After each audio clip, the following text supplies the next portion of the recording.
Hello दोस्तों, स्वागत है आपका इंडिक मास्टर क्लास में। मैं आपका दोस्त अरमान हूं और आज के वीडियो में आपके सवालों को लेकर बातचीत होगी।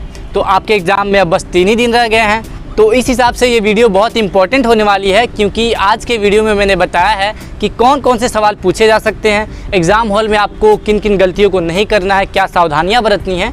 तो इन सब पर बातचीत हुई है और आपके सवालों को तो मैंने जवाब दिया ही है। तो इस वीडियो में आप बने रहिए और आपके नाम के साथ मैं सारे सवाल लूँगा।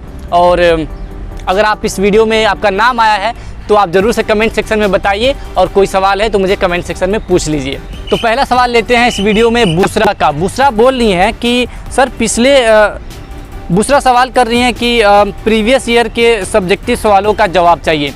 तो ऑब्जेक्टिव सवालों का जवाब तो हर किसी को मिल जाता है, आंसर किया जाता है, पता चल जाता है, पर सब्जेक्टिव सवालों का आंसर हमने एंट्रेंस के समय क्या लिखा था या फिर उसका कैसे आंसर लिखा जाएगा, इस पर मैंने अपने टेलीग्राम चैनल में खुद से जो मैंने आंसर लिखे थे उसको मैंने डाला हुआ है टेलीग्राम चैनल पर। जिन सवालों का आंसर मैंने खुद से लिखकर नहीं टेलीग्राम चैनल में अपलोड किया है, उसको मैंने वेबसाइट से लेकर और उस वेबसाइट का लिंक टेलीग्राम चैनल में दिया हुआ है। तो दूसरा, आप टेलीग्राम चैनल में जाएँ, मैंने खुद से आंसर लिखे हुए हैं उसे ले लें, या फिर जिन सवालों को मैंने जवाब नहीं लिखे हैं उसका वेबसाइट मैंने दिया हुआ है कि इस आज सवाल का ये जवाब होगा। इस वेबसाइट से आप लोग एक आइडिया ले लें, इसे लिख लें। अंकिता बोल रहे हैं कि सर मुझे टेलीग्राम चैनल पर ऐड कर दीजिए एज सून एज पॉसिबल। तो अंकिता, टेलीग्राम चैनल पर मैं खुद से नहीं ऐड कर सकता हूं जब तक आप मुझे अपना आईडी नहीं बताएंगी। तो वैसे अंकिता नाम से मुझे ऐसा याद आ रहा है कि आप टेलीग्राम चैनल पर पहले से ही हैं। तो बाकी यहाँ पे एक चैनल का लिंक भी आ रहा है, डिस्क्रिप्शन में मैंने लिंक दिया हुआ है, और यहाँ पे टेलीग्राम चैनल का नाम आ रहा है, उससे आप लोग ज्वाइन कर लीजिए। अजय शर्मा नाम की आईडी से कोई लड़की हैं, वो सवाल कर रही हैं कि सर विधानसभा चुनाव की समीक्षा वाले क्वेश्चन का आंसर कैसे लिखें। तो विधानसभा चुनाव और लोकसभा चुनाव की समीक्षा पर मैंने खुद से अपने हाथों से आंसर राइटिंग की हुई है, उसको मैंने टेलीग्राम चैनल पर डाला है और उसकी वेबसाइट भी मैंने दी हुई है। तो आप लोग उस टेलीग्राम चैनल में जाइए। बाकी मैं एक बार फिर से उसको रिप्लाई कर दूंगा ताकि वो टेलीग्राम चैनल में ऊपर चला आए। अगला सवाल लेते हैं, इनका नाम तो है नहीं, बस फैक्ट रिस्क नाम से इनका इंस्टाग्राम आईडी है, उससे उन्होंने सवाल पूछा है कि बीए मास मीडिया वालों का स्टूडियो है क्या या सब थ्योरेटिकल होता है। तो to be honest, BA mass media वालों का कोई भी स्टूडियो नहीं है। हमसे सीनियर लोग हैं जो पीजी कर रहे हैं, PG diploma in TV journalism, उन लोगों का स्टूडियो है एक छोटा सा अच्छा सा, तो उन लोग का है। बीए मास मीडिया वालों का कोई भी स्टूडियो नहीं है। पर आप लोग अगर रिक्वेस्ट करेंगे, हमें तो ऑनलाइन क्लास ही देखने को मिली है, अगर आप अपने टीचर से रिक्वेस्ट करेंगे कि सर हमें भी थोड़ा स्टूडियो का एक्सपीरियंस लेना है, देखना है, तो हो सकता है किसी दिन आप लोग को लेके चले जाएं स्टूडियो में। तो स्टूडियो है पर वो बीए मास मीडिया वालों के लिए नहीं है। तो फैक्ट रिस्क, आई होप आपके सवाल का जवाब मिल गया है। अगला सवाल हुजैफा पूछ रहे हैं कि करंट अफेयर्स के लिए सवाल कहाँ से पूछे जाते हैं। आप सबको पता होगा कि बीए मास मीडिया में 40 ऑब्जेक्टिव सवाल पूछे जाते हैं और 60 नंबर के सब्जेक्टिव क्वेश्चंस पूछे जाते हैं। तो मुझे ऐसा लगता है कि 40 जो ऑब्जेक्टिव पूछे जाते हैं वो 40 क्षेत्रों से पूछे जाते हैं, क्योंकि इसका कोई फिक्स क्राइटेरिया नहीं है। जो एंट्रेंस के सिलेबस में लिखा है कि हाँ मीडिया फील्ड से सवाल पूछे जाएंगे, पत्र पत्रिकाओं से सवाल पूछे जाएंगे, तो ये सच में नहीं है, क्योंकि इससे अलावा भी कई क्षेत्रों से सवाल पूछे जाते हैं।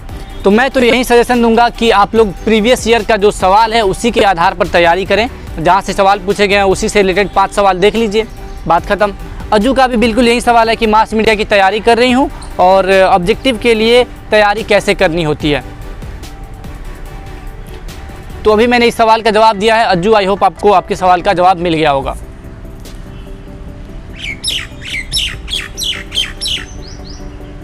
हसनैन पूछ रहे हैं कि टेलीग्राम चैनल बनाने की बात की थी, क्या बन गया है? बन गया है तो मुझे ऐड कर दें। तो टेलीग्राम चैनल बन भी गया है, यहाँ पे नाम आ रहा है, आप इससे ज्वाइन कर लीजिए। निशांत वत्सल भी बोल रहे हैं कि निशांत वत्सल भी यही पूछ रहे हैं कि सर मुझे ग्रुप में ऐड कर लीजिए। तो टेलीग्राम चैनल का यहाँ पे फिर से नाम आ रहा है, निशांत आप भी जुड़ जाइए। टेलीग्राम पर जुड़ने के लिए सबसे आसान तरीका मैं बता रहा हूँ। टेलीग्राम पर जाइए, अपना नंबर डालकर अकाउंट बनाइए और मेरे चैनल का नाम इंडिक मास्टर क्लास डालिए, उसका लोगो आ जाएगा, आप लोग देख भी रहे हैं। तो मैंने वो सेम लोगो टेलीग्राम चैनल पर भी लगाया है, उससे देखकर आप लोग ज्वाइन कर लीजिए। लाइक आर्यन भी यही सवाल कर रहे हैं कि सर बीए मास मीडिया की तैयारी कर रहा हूँ, थोड़ा सा हेल्प कर दीजिए। तो हेल्प आपको किस तरह का चाहिए, आपने कुछ क्लियर नहीं किया है तो इसको रहने देते हैं। आखिरी में साहिल पूछ रहे हैं कि इम्पोर्टेंट क्वेश्चंस बता दीजिए। मैंने कल ही अपने टेलीग्राम चैनल पर खुद का अपना व्हाट्सएप नंबर दिया था, तो वहाँ से उन्होंने मुझे व्हाट्सएप किया है कि इम्पोर्टेंट क्वेश्चन बता दीजिए। तो इम्पॉर्टेंट क्वेश्चंस मैं बताऊंगा, इससे पहले आपको एग्ज़ाम हॉल में किन किन बातों का ध्यान रखना है, इस पर बात कर लेते हैं। सबसे पहले तो आपको एग्ज़ाम देना है, तो उसके लिए एग्ज़ाम हॉल पर पहुंचना होगा। तो आप लोग एग्ज़ाम से 2 से 3 घंटे पहले आ जाएंगे तो बहुत अच्छा रहेगा, क्योंकि जामिया में जब आप आएंगे तो बहुत सारे यहाँ पर गेट हैं और बीच में सड़क है। तो सड़क के उस पार और इस पार दोनों तरफ यूनिवर्सिटी ही है और अलग अलग गेट, सीरियल नंबर्स नहीं है। गेट नंबर 17 यहाँ पे है तो गेट नंबर 13 वहाँ पे है, गेट नंबर 2 यहाँ पे है तो गेट नंबर 5 वहाँ पे है। एक लाइन से कोई भी गेट नंबर नहीं है, तो आपको ढूंढने में परेशानी हो सकती है। तो आप लोग कम से कम 3 घंटा पहले एग्ज़ाम सेंटर पर आइए। आपको लग रहा होगा कि लग रहा है हम लोग किसी फ़्लाइट पर जा रहे हैं, 5 घंटा पहले जा रहे हैं, पर ये ज़रूरी है, आपका एग्ज़ाम ना छूटे, इसके लिए ज़रूरी है कि आप लोग 3 घंटा पहले आ जाइए। आप लोग यूनिवर्सिटी भी घूम लीजिएगा और अपना गेट नंबर भी देख लीजिएगा। बाकी एक और इम्पॉर्टेंट सलाह मेरी तरफ से ये रहेगी कि सबसे पहले आपको जब सवाल मिलेगा तो ऑब्जेक्टिव ही उसमें मिलेंगे। पहले आपको ऑब्जेक्टिव बनाना होता है, फिर आपको सब्जेक्टिव के क्वेश्चंस मिलते हैं, उस पर आपको आंसर राइटिंग करके उसे सबमिट कर देना होता है। सब्जेक्टिव के आपके सवाल आजकल नहीं मिल रहे हैं, सवाल पर ही आपको आंसर लिख के और उसे सबमिट कर देना होता है। तो मेरी सलाह ये थी कि सबसे पहले आप लोग ऑब्जेक्टिव बनाइए, पर जिन सवाल का उत्तर आपको कंफर्म नहीं हो, पता नहीं हो, तो आप लोग उसे बिल्कुल ही छोड़ दीजिए, उसे छूइए मत, क्योंकि उससे आपके नेगेटिव मार्किंग हो जाएंगे, 0.25 आपके नंबर कट जाएंगे। साथ में जब आपको सब्जेक्टिव का क्वेश्चन मिल जाए तो आप लोग देख लीजिए कि ऑब्जेक्टिव बनाना ज़्यादा आसान है कि सब्जेक्टिव बनाना ज़्यादा आसान है। अगर सब्जेक्टिव बनाना ज़्यादा आसान है तो ऑब्जेक्टिव को साइड में कीजिए, जो आ रहा है उसे बना लीजिए, तो और उसके बाद उसे साइड कर दीजिए। आप लोग इंतज़ार मत कीजिए कि ऑब्जेक्टिव सर लेके जाएंगे तब हम सब्जेक्टिव बनाना शुरू करेंगे। ऑब्जेक्टिव को साइड में तुरंत कीजिए और तुरंत सब्जेक्टिव के आंसर राइटिंग करने लगिए। इससे आपको समय काफ़ी बच जाएगा लिखने के लिए। अगर आप सब्जेक्टिव की आंसर राइटिंग लिखना शुरू कर देंगे तो आप ध्यान रखें कि आपको लिखने में व्याकरण की कोई गलती ना हो और आप साफ साफ लिखें कि कम से कम एग्जामिनर को पढ़ने में आ जाए। बाकी अब आते हैं कि कौन कौन से इंपॉर्टेंट सवाल पूछे जा सकते हैं। इन सब का आपको बेसब्री से इंतज़ार रहता है और ये जानना बहुत ज़रूरी भी है एक एस्पायरेंट के लिए, आप जैसे कैंडिडेट्स के लिए। और मैं अपना सलाह दे रहा हूँ। अब इस वीडियो का सबसे आखिरी सेक्शन है और सबसे इम्पॉर्टेंट सेक्शन है आप लोगों के हिसाब से कि कौन कौन से सवाल पूछे जाएंगे, ये आप एक बारी बता दीजिए। तो मेरे हिसाब से जो मैंने गेस किया है वो ये सवाल हैं जो मैं अभी आपको बताऊँगा। तो उसमें एक सवाल ये पूछा जा सकता है कि डिजिटल मीडिया के लिए सरकार ने हाल ही में एक रेगुलेशन लाया था, तो उससे रिलेटेड सवाल पूछा जा सकता है कि डिजिटल मीडिया का रेगुलेशन होना कितना ज़रूरी है, क्योंकि बहुत साल पहले तक नहीं था। हाल ही में डिजिटल मीडिया के लिए कुछ IT एक्ट आया है, तो आप लोग उसे पढ़ लीजिएगा कि उसने सरकार ने कितना लगाम लगाने की कोशिश की है डिजिटल मीडिया पर। और इससे डिजिटल मीडिया पर जो भी पत्रकार या फिर जो भी पत्रकार हैं या फिर जो भी मीडिया से रिलेटेड लोग हैं उनको बांधने की तो कोशिश नहीं की गई है। आपको ऑब्जेक्टिव होके इसको ढूंढना होगा। दूसरा सवाल ये दूसरा मेरा गेस ये है कि विज्ञापन के सामाजिक प्रभाव क्या क्या होते हैं। और एक और डिजिटल मीडिया से रिलेटेड सवाल है कि डिजिटल मीडिया का प्रभाव हमारी जीवन शैली पर किस तरह पड़ा है। डिजिटल मीडिया का प्रभाव हमारे जीवन शैली पर किस तरह पड़ा है।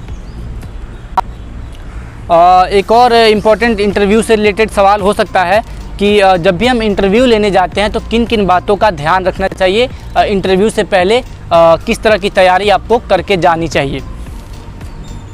फेक न्यूज़ से आजकल बहुत सारे सवाल पूछे जा रहे हैं, पिछले 2 साल से फेक न्यूज़ पर सवाल पूछे जा रहे हैं मेरे हिसाब से।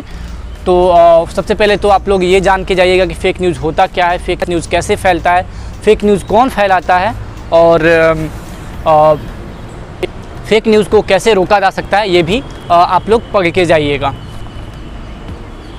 पत्र पत्रिकाओं से सवाल ये पूछा जा सकता है कि पत्रिकाओं और समाचार पत्रों में क्या अंतर है। पत्रिकाओं और समाचार पत्रों में क्या अंतर है, इसका आप लोग एक बारी आइडिया ले लीजिएगा कि पत्रिका क्या होता है, समाचार पत्र क्या होता है। आप सबको आई होप पता होगा, नहीं पता होगा तो आप लोग जान लीजिए कि पत्रिका क्या होता है और समाचार पत्र, इन दोनों में क्या अंतर होता है। पत्रिका थोड़ा सा मोटा टाइप का किताब होता है, उसमें 3-4 महीने के जो तिमाही जो पत्रिकाएं निकलती हैं, मासिक पत्रिकाएं होती है, उसमें पूरे महीने का खबर होता है।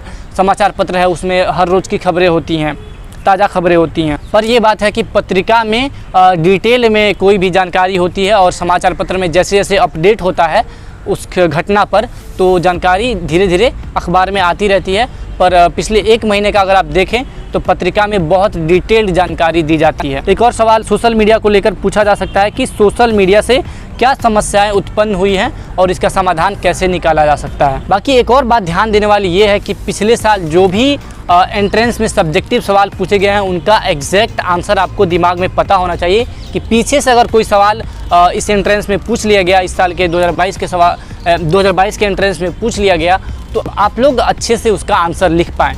तो आप लोग पिछले 5 साल का जो भी एंट्रेंस का क्वेश्चन है वो मैंने टेलीग्राम चैनल में डाला है, उन सारे क्वेश्चंस के आंसर्स आपको यहाँ दिमाग में रिकॉर्ड होना चाहिए।